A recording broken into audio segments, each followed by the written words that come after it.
Good morning students, I am Ms. Gitanjali, your maths teacher. In my last video, I have covered one topic, that is remainder theorem, and some question based on it, right? So today I am going to cover another topic, a little bit related to that. So let's start.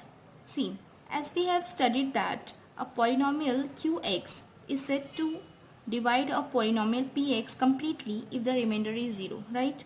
If qx divides px or px is divisible by qx, okay, completely, then we can say that qx is factor of px. We used to say, for example, 6 is divisible by 3 and 2 and 6 is divisible by 2.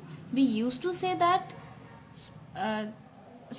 3 and 2 are the factors of 6, right?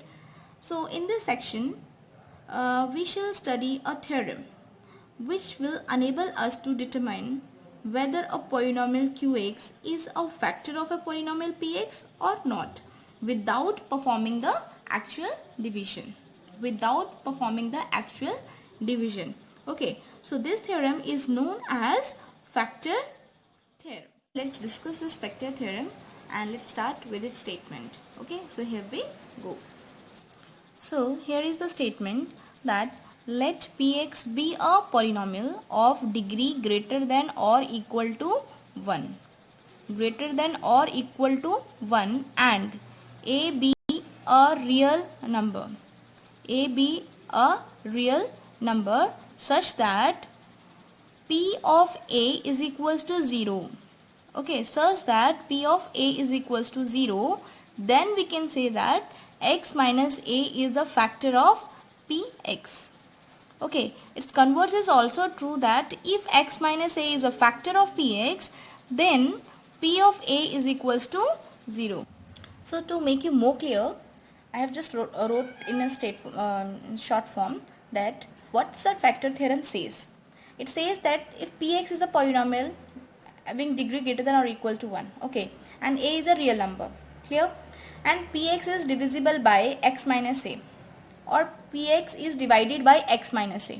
Okay, now if p of a is 0, means if the remainder, or you can say the p of a is equals to 0, then x minus a is a factor of px. And if x minus a is a factor of px, then p of a is equals to 0. Okay, now little bit you may be confused in factor theorem and remainder theorem. I am just comparing you what's that factor theorems, what is factor theorem is saying and what's remainder theorem used to say. See, this is the remainder theorem. That remainder theorem says that if px is a polynomial having degree greater than or equal to 1, okay, and if px is divided by x minus a, then the remainder will be p of a. Remainder theorem says only about remainder, that the remainder we will get, that is p of a. But the factor theorem says that if p of a is equals to 0, okay, if p of a is equal to 0, then x minus a will be factor of px. Clear? It says that if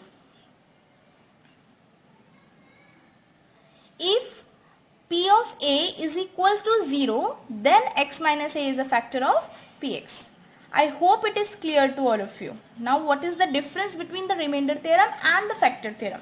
Factor theorem is the extended form of remainder theorem.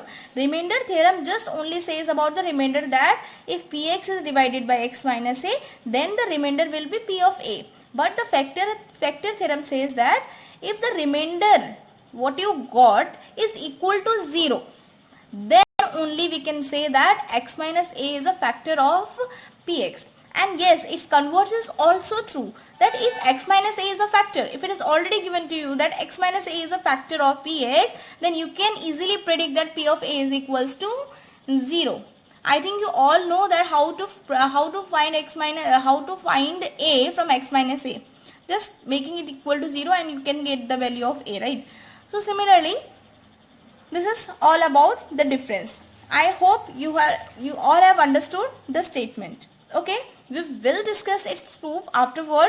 Let's do some examples to make you more clear. Okay, so here are some illustrative examples. So first question is, using factor theorem, check whether x minus 3 is the factor of the polynomial this thing, means x cube minus 3x square plus 4x minus 12 or not. See, you can compare this x minus 3 by x minus a and this thing as px. So here let's go for the solution. Okay, let px is equals to what? This is the given polynomial. Okay, they said check whether it is a factor or not. We know the factor theorem. We know the factor theorem that factor theorem is p of a is equal to 0. Then we can say x minus is a factor of this. Means we need to find p of a first of all. So here if we compare x minus 3 with x minus a. So first of all we need to find p of a from here. Then we need to find the p of a, and if the p of a is equal to 0, then we can say that this is a factor. Okay, so let's proceed to find that. Okay, see, first of all I'll put this x minus 3 is equal to 0 to get x is equals to 3. Okay, if p of 3 is equal to 0, then I'm done. Okay, I'm done to prove that this is a factor. So let's see the p of 3 is equal to 0 or not. Okay, so this is the px. I will substitute 3 here. Okay, p of 3 is equals to, instead of x I'm just going to put 3 cube minus 3 of 3 square plus 4 of 3 minus 12. So I'm getting 27 plus 12 minus 12. So this is all done. I could able to get 0 answer. So I can write here that hence x minus 3 is a factor of px. Okay, I think it is clear. See, okay, this is the second type of question based on factor theorem. See, they said find the value of k if x minus 3 is a factor of this polynomial. So first of all, step by step I'm just going to explain you the process. Okay, so let's hear for the solution part. See, already this polynomial is given to you. Let px is equals to 3x square plus kx plus 6. Then it is already given to you that x minus 3 is a factor of this polynomial, and this polynomial I have taken as px. So I can write x minus 3 is a factor of px. Okay, so if it is a factor of px, so by factor theorem, what? P of x minus 3, if I'll do in rough that x minus 3 is equal to 0, so I could able to get x is equal to 3. Means p of 3 will be equal to 0. Right? Now, what I need to do? I need to substitute the value. Already it is given that p of 3 is equal to 0. Then what I need to do now, that I will substitute the value of 3 in this polynomial, and I will equate this whole thing is equal to 0. See what I am doing? 3 of 3 square plus k of 3 plus 6 is equal to 0. This is 27 plus 3k plus 6 is equal to 0. 27 plus 6, how much? 33 plus 3k is equals to 0. So 3k is equals to minus 33, as I have transposed 33 to that side. So I could able to get k is equals to minus 33 upon 3, and by dividing it I could able to get minus 11. So this is the value of k I could able to get by using factor theorem. I think it is clear to all of you. I hope you all have understood the illustrative example which I have explained, and about the factor theorem also. Now let's move to its proof. Okay, so I am just proving the first part. In the first part, it says that if px is a polynomial of degree greater than or equal to 1 and a be a real number such that p of a is equal to 0, then we have to prove that x minus a is a factor of px. See, its proof is very easy. Okay, so no need to worry. See, step by step. Let px be a polynomial of degree greater than or equal to 1. Okay, first of all we have taken that what is given already.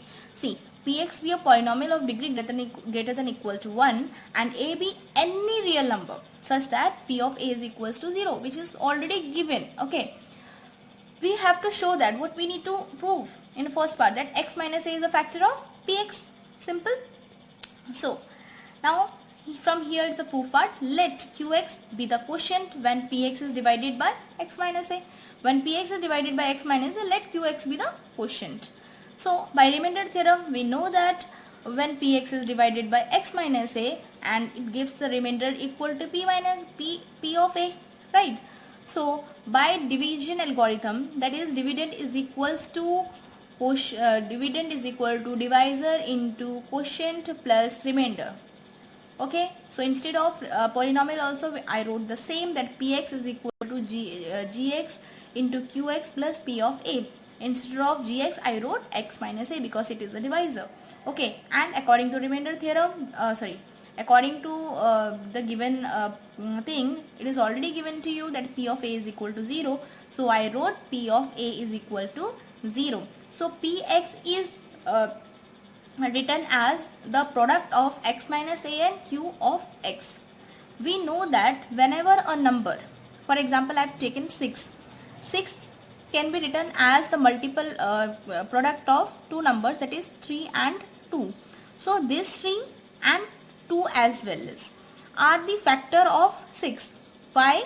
Because 6 is completely divisible by 3 and 6 is also completely divisible by 2.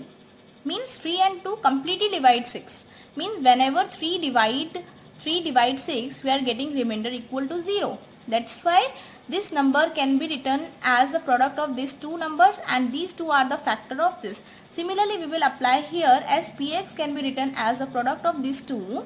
So we can say that x minus a is a factor of px. No doubt qx will be the factor of px, but we need to prove what? That x minus is a factor of px. So here we have completed the first part of the proof. Now move to the converse part.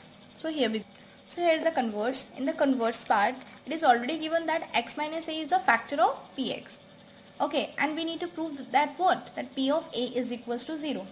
Okay, so I have taken in my proof that x minus a is a factor of px, and we know that whenever px is divided by x minus a, means x minus a is a factor of px, means the remainder will be 0.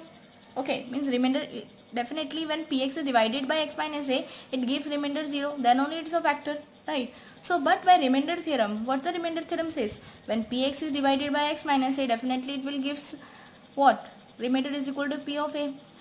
Here in this step it says that remainder should be equal to 0, and in that another step it says that the remainder should be equal to p of a.